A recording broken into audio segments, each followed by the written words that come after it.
ঈদকে ঘিরে কোনো অনুভূতি কাজ করে না। আসলে বিষয়টা এইরকম না।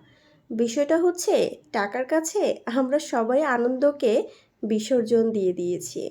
মধ্যবিত্ত কিংবা গরিবদের জন্য ঈদ হচ্ছে শুধুমাত্র বিলাসিতা। তবে ঈদের আনন্দটা সবার মাঝে বিলিয়ে যাক এবং চোখের কোণে অল্প একটু পানি এনেই আমরা ঈদের আনন্দটাকে শুধুমাত্রই মুখে নামমাত্র দেখিয়ে সবাইকে বলি।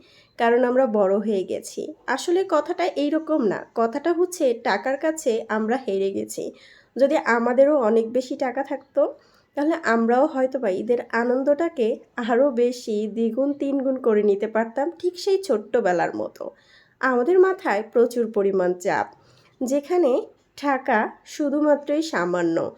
সামান্য টাকা দিয়ে না হয় ঈদ, না হয় বাজার, না হয় সেখানে বিলাসিতা।